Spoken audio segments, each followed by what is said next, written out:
Estimados hermanos y amigos, el tema de hoy es el séptimo mandamiento. Las conductas sexuales ilegítimas siempre han estado presentes en las sociedades de todos los tiempos, pero su consideración social como pecado o incluso como delito no ha sido estimada de igual manera a lo largo del tiempo. En tiempos de Roma existían fiestas orgiásticas en las que la clase alta practicaba todo tipo de actos inmorales ocultos tras una máscara. Hoy en día, en el cine, se promueve la promiscuidad sexual como una de las características del héroe de turno. Hacer el amor es el eufemismo que emplea la sociedad actual para denominar todo tipo de acto sexual. En definitiva, es evidente la percepción de relatividad y permisividad que se tiene de la sexualidad en nuestro mundo. Frente a esto está la palabra de Dios, con sus preceptos, como el séptimo mandamiento, que dice, no cometerás adulterio. Hablemos del séptimo mandamiento y de los pecados que lo incumplen. En primer lugar están los pecados de tipo sexual. Éxodo 20:14 dice, no cometerás adulterio. El adulterio mencionado es la relación sexual mantenida por un casado con un soltero o por dos casados fuera de sus respectivos matrimonios. Levítico 20:10. Si un hombre cometiere adulterio con la mujer de su prójimo, en este caso vemos que esta mujer está casada y el que tiene relación sexual con ella lo hace independientemente de su situación, sea soltero o casado, con una persona casada. Por tanto, el adulterio sería la relación sexual entre un soltero y un casado o entre dos casados pero fuera de sus respectivos matrimonios. Romanos 7:3. Si en vida del marido se uniere a otro varón, será llamada adúltera. De nuevo confirmamos lo que venimos diciendo. La fornicación, por otra parte, es la relación sexual casual o permanente entre dos solteros. En 1 Corintios 5:1 se dice, se oye que hay entre vosotros fornicación. Y tal fornicación, cual ni aun se nombra entre los gentiles, tanto que alguno tiene la mujer de su padre. La fornicación es un pecado que abarca también al adulterio. En este caso, la fornicación es el acto sexual entre dos solteros o entre un soltero y un casado. Así pues, el que comete adulterio siempre comete también fornicación, mientras que el que comete fornicación puede no cometer adulterio si el acto sexual se realiza entre solteros. La inmundicia y la lascivia son otros pecados sexuales, son pasiones abominables, perversas y vergonzosas ante Dios. Nos dice Levítico 18, 22 y 23, no te echarás con varón como con mujer. Es abominación. Ni con ningún animal tendrás ayuntamiento amancillándote con él. Es perversión. Aquí se está hablando de la homosexualidad, de la relación entre dos hombres o entre la relación entre una persona y un animal, la zoofilia. Ambas cosas son condenadas por Dios. En Romanos 1, 26 al 27 se dice de estas prácticas, Dios los entregó a pasiones vergonzosas debido a su extravío. En definitiva, este tipo de prácticas cambian el uso natural, sexual, asignado por Dios al ser humano, por otro uso antinatural, mentiroso y lascivo. Romanos 1, 25 al 27. Cambiaron la verdad de Dios por la mentira. Sus mujeres cambiaron el uso natural por el que es contra naturaleza. Y de igual modo también los hombres, dejando el uso natural de la mujer, se encendieron en su lascivia unos con otros. Así pues, según la Biblia, estas prácticas cambian el uso natural asignado por Dios por otro antinatural que es buscado y seguido por las pasiones, por la lascivia, por la concupiscencia del pecado. El sexo ilegítimo se comete, por tanto, haciendo lo contrario a lo que Dios ha establecido, con o sin actividad corporal. Es decir, según el propio Señor Jesucristo, basta con el pensamiento, basta con la sola contemplación lasciva y codiciosa de otras personas, medio vestidas, desnudas, o realizando sexo entre ellas, para cometer este pecado. Mateo 5, 27 al 28 dice, oísteis que fue dicho, no cometerás adulterio. Pero yo os digo que cualquiera que mira a una mujer para codiciarla, ya adulteró con ella en su corazón. Por tanto, no hace falta, no es necesario una actitud o una actividad física para cometer este pecado, sino basta con la actividad de la mente. Con la mente, con el pensamiento, una persona puede cometer adulterio o fornicación o cualquiera de las distintas concupiscencias que hemos visto. Por tanto, no olvidéis lo que hemos dicho, lo queremos ahora subrayar. Estos pecados se cometen con el cuerpo, pero también con el pensamiento.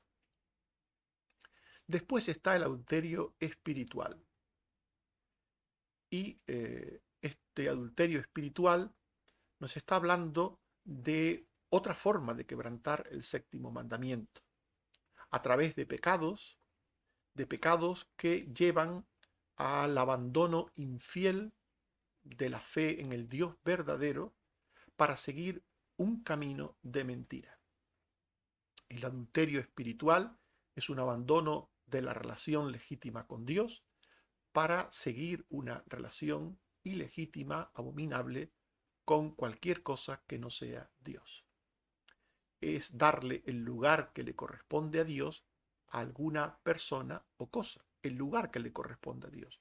Las personas tienen su lugar, Dios tiene su lugar, y cuando alguien le da el lugar de Dios a una persona, pues peca.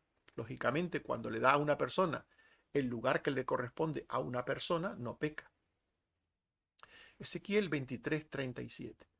Han adulterado y han fornicado con sus ídolos. En este caso, el adulterio y la fornicación se produce cuando se le da a un ídolo el culto, la adoración, el lugar de Dios.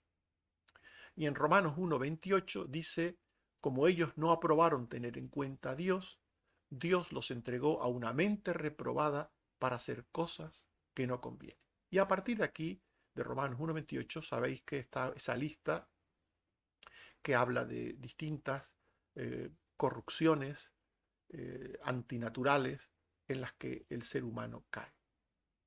El adulterio de este tipo, del que venimos hablando, se produce por mantener una amistad excesiva con el mundo y con sus cosas, que nos seducen para ir en pos de ellas. En 1 de Juan 2:15 se dice, si alguno ama al mundo, el amor del Padre no está en él. Y en Santiago 4:4 se dice, oh almas adúlteras, ¿no sabéis que la amistad del mundo es enemistad contra Dios? Por tanto, se puede adulterar amando al mundo con el amor debido a Dios o amando a las cosas del mundo con el amor debido a Dios. Todo tiene su lugar en la vida. Hay un amor que le corresponde a Dios, hay un amor que le corresponde al prójimo, Y si se da a Dios el amor que le corresponde a Él y al prójimo el amor que le corresponde a Él, pues estamos haciendo bien. El problema es dar al mundo, dar a las personas, dar a objetos el amor que le corresponde a Dios. El adúltero espiritual termina avergonzándose de Dios, llevado por la influencia dominante del mundo, y le abandona para seguir el camino ancho de la perdición. En Marcos 8:38 se dice: el que se avergonzare de mí y de mis palabras en esta generación adúltera y pecadora, el Hijo del Hombre se avergonzará también de él ante su Padre. El mundo seduce a las personas, seduce también a los cristianos para que abandonen a Dios, para que abandonen el amor a Dios, para que dejen de dar a Dios el primer lugar y amen en su lugar a cualquier cosa del mundo o al propio mundo como concepto, como idea general. ¿Qué dice la Biblia de los que quebrantan el séptimo mandamiento? Primero, hay que distinguir entre el pecado ocasional y el pecado permanente. El pecado ocasional es aquel que se hace en un momento determinado en el que la persona, llevado por diferentes situaciones, cae, comete el pecado. Y el pecado permanente tiene que ver con una conducta, con una práctica, con un modo de vida, con un estilo de vida en el que la persona practica el pecado. Todas las personas, incluidas los creyentes, pecan ocasionalmente. El que esté sin pecado, dijo Jesús en Juan 8:7, el que esté sin pecado. Y en Juan, primera epístola, capítulo 2 y versículo 1, se dice: hijitos míos, estas cosas os escribo para que no pequéis. Y si alguno hubiere pecado, abogado tenemos para con el Padre, a Jesucristo el justo. Por tanto, el creyente también puede pecar, puede caer en pecado ocasionalmente. Esto es una realidad de la cual habla la palabra de Dios. Pero el pecado practicado toda la vida es síntoma de no ser creyente. Un creyente peca ocasionalmente, pero un creyente no puede pecar permanentemente. Es decir, no puede hacer la misma cosa constantemente todos los días de su vida, porque entonces significaría que es esclavo de ese pecado, que no ha sido liberado de la esclavitud del pecado y que no ha nacido de nuevo. Dice el apóstol Juan en su primera epístola 3:8-9, el que practica el pecado es del diablo. Todo aquel que es nacido de Dios no practica el pecado. Por tanto, es muy importante que distingamos entre el pecado ocasional y el pecado practicado. El creyente puede pecar ocasionalmente, no debe, pero tristemente por su naturaleza pecaminosa peca ocasionalmente, pero no puede, no debe pecar generalmente como norma, como práctica de vida, porque esto es una característica de los incrédulos, de los que no son creyentes. Segundo, de una forma u otra, los que pecan contra el séptimo mandamiento son transgresores de la ley de Dios y como tales merecen su castigo. El que peca ocasionalmente o el que peca permanentemente han transgredido la ley de Dios. Y esta transgresión merece el castigo de Dios. Al igual que otros pecados, el adulterio físico, mental o espiritual merece castigo. Y solo mediante el arrepentimiento Dios perdona el pecado. Dios no perdona si no hay arrepentimiento. Juan 8:11. Ella dijo: ninguno, Señor. El Señor le había preguntado si alguien la había condenado, si alguien le había tirado una piedra, y ella dijo: ninguno, Señor. Entonces Jesús le dijo: ni yo te condeno, vete y no peques más. El Señor perdona a aquel que se arrepiente de sus pecados. De este pecado del que venimos hablando y de otros pecados, el que se arrepiente de verdad, de corazón, y acude a Jesucristo, acude confiando en su sacrificio en la cruz, éste recibe perdón de pecados. Y si alguien no se arrepiente y sigue practicando el pecado toda la vida, dice la Biblia, que los adúlteros y fornicarios, como el resto de pecadores y de pecados, no entrarán en el reino de los cielos. Efesios 5:5.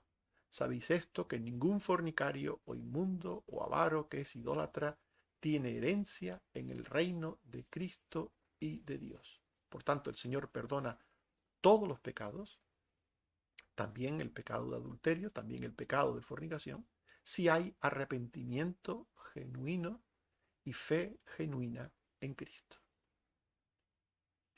Él es el abogado que Dios ha provisto para defendernos ante Dios con su sangre, con su sacrificio, con su obra mediadora a favor de nosotros en la cruz.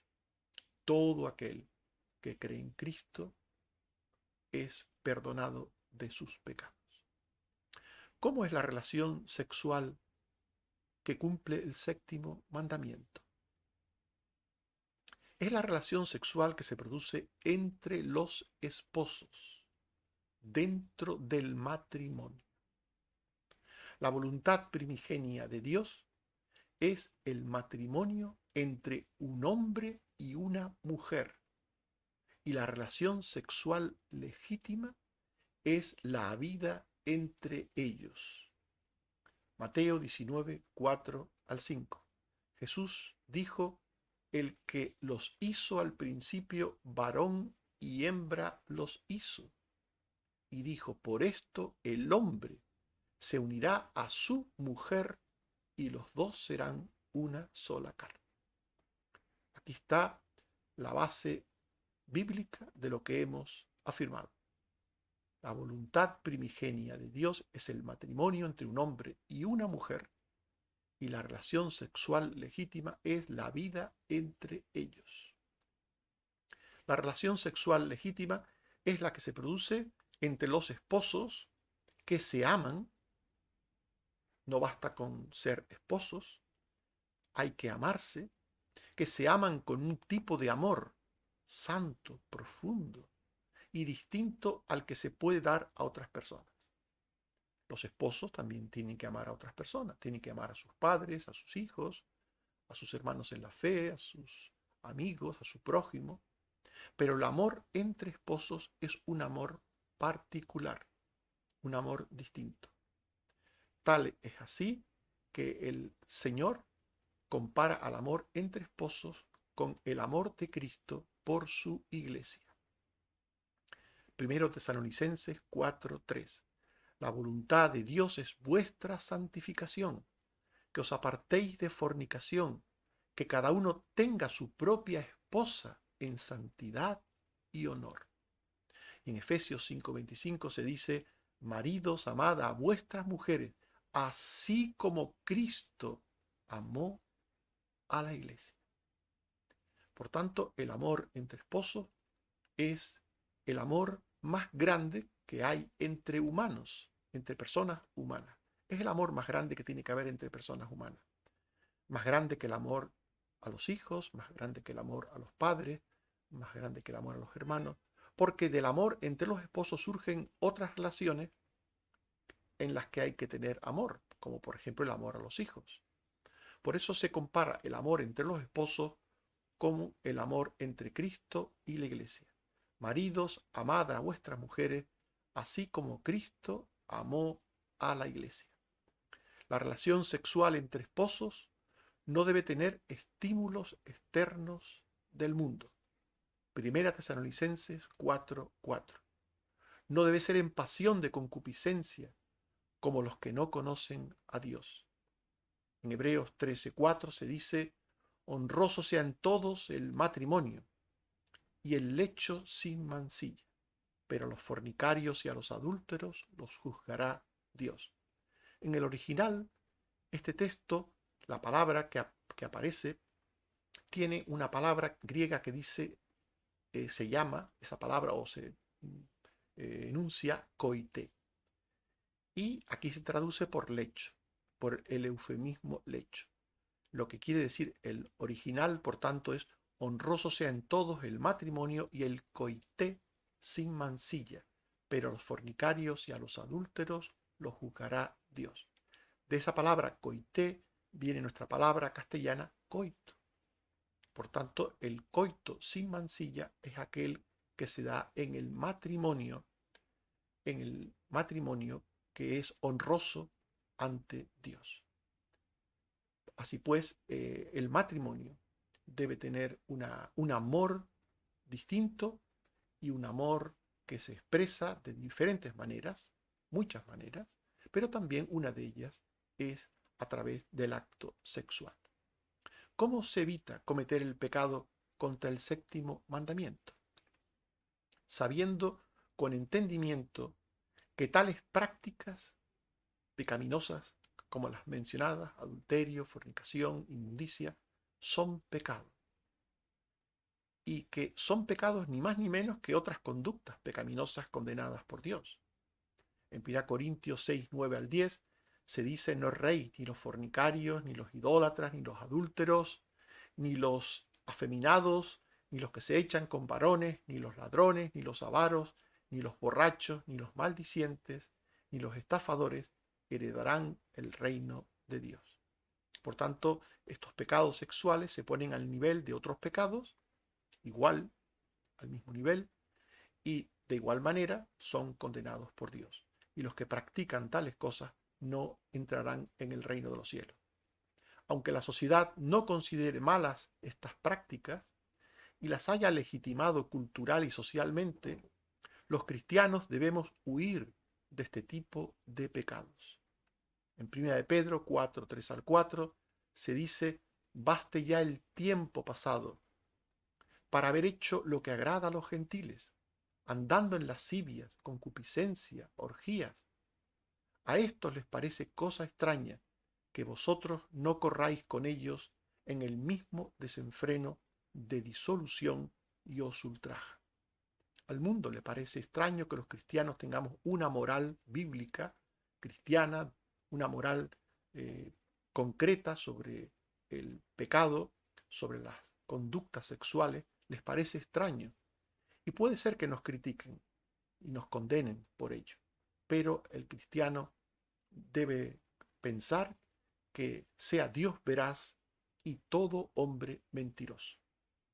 Seguir, por tanto, el pensamiento de Dios y dejar de lado el pensamiento humano. Los cristianos debemos, por tanto, casarnos y hacerlo por amor, para mantener, entre otras cosas que forman parte del matrimonio. Uno no se casa solo para tener relaciones sexuales, pero para mantener el sexo legítimo uno debe estar debidamente casado, por amor, en santidad ante Dios. 1 Corintios 7, 2 y 8 al 9, pero a causa de las fornicaciones, cada uno tenga su propia mujer y cada uno tenga su propio marido. Digo pues a los solteros y a las viudas que si no tienen don de continencia, cásense, pues mejor es casarse que estarse quemando. Así pues, Dios dice que es bueno casarse, que es bueno el matrimonio, es bueno. Me da pena cuando oigo a personas de broma decirle a alguien que se casa, mi más sentido pésame, dicen algunos, de broma.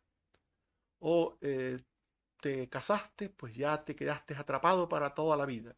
Ese tipo de bromas proceden de personas que tienen una mala experiencia matrimonial y creen que todo el monte es orégano y que como a ellos les ha ido mal, a todo el mundo le tiene que ir mal. Pero esto no es así. El matrimonio es considerado por Dios como algo bueno. Y Dios mismo utiliza la relación matrimonial como metáfora para hablar de la relación entre él y su pueblo. Se habla de las bodas del Cordero, de que los creyentes esperamos al esposo, a Jesucristo, para unirnos con él eternamente. Por tanto, el matrimonio debe ser algo bueno, algo buscado por los creyentes, en amor, en santidad, en fidelidad, como algo evidentemente para siempre, no con fecha de caducidad como mucha gente, que se casan pues por un tiempo y se extrañan de que algunos estén casados durante años y años. El matrimonio presupone un pacto indefinido de amor espiritual y material entre un hombre y una mujer. Primera de Corintios 7, 3 al 4. El marido cumpla con la mujer el deber conyugal, y asimismo la mujer con el marido. La mujer no tiene potestad sobre su propio cuerpo, sino el marido, y tampoco tiene el marido potestad sobre su propio cuerpo, sino la mujer. Cuando dos personas se casan, el uno pertenece al otro. ¿Eso qué quiere decir? Pues ni más ni menos que no es el acto caprichoso de cuando a mí me convenga, cuando a mí me guste, cuando yo quiera, sino que siempre el marido tiene que pensar en la esposa, en la mujer, y la mujer en el marido, en lo que el otro quiere, en lo que el otro necesita, en los momentos, en las oportunidades que son eh, propicias para el otro. Cada uno piensa en el otro y al final terminan teniendo una relación sexual consensuada, buena y positiva para ambos. Por tanto, el matrimonio, entre otras muchas cosas, es el ámbito donde se mantiene el sexo legítimo que libra de pecar. En 1 Corintios 7:5 dice, no os neguéis el uno al otro, a no ser por algún tiempo de mutuo consentimiento, para ocuparos sosegadamente en la oración, y volved a juntaros en uno, para que no os tiente Satanás a causa de vuestra incontinencia. Es en el matrimonio donde se produce la unión en una sola carne entre hombre y mujer y no debe darse ninguna negación del marido a la mujer, de la mujer al marido, de la relación sexual, salvo por consentimiento mutuo para, como dice el texto que acabamos de leer, para orar o para otra cosa. Pero en cualquier caso tiene que ser de mutuo consentimiento. Estimados hermanos y amigos, hemos hablado del séptimo mandamiento y hemos visto que el séptimo mandamiento se incumple cuando se practican ciertos pecados. Los pecados de tipo sexual son el adulterio, la fornicación y todo tipo de perversiones sexuales que se cometen con el cuerpo o con la mente. El adulterio espiritual es el abandono de la fe en el Dios verdadero para seguir la mentira, generalmente por amistad con el mundo y por recibir la influencia del mundo y de las cosas del mundo. ¿Qué dice la Biblia de los que quebrantan el séptimo mandamiento? Nos preguntamos. Pues que todas las personas, incluidos los creyentes, pecamos ocasionalmente y quebrantamos el séptimo mandamiento.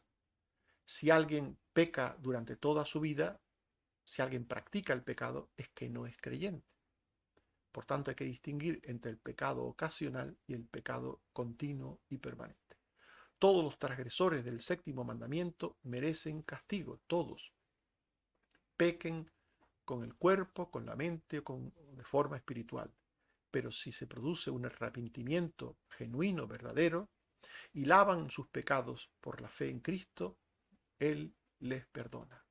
No olvidemos esto. En Cristo hay perdón siempre para todo aquel que arrepentido va a Él con fe. Y por último nos preguntamos cómo es la relación sexual que cumple el séptimo mandamiento. Y dijimos que es la relación sexual que se produce entre los esposos dentro del matrimonio creado por Dios para que un hombre y una mujer se amen profundamente. Se evita quebrantar el séptimo mandamiento aceptando el matrimonio y el compromiso de mantener el sexo en amor dentro de este matrimonio.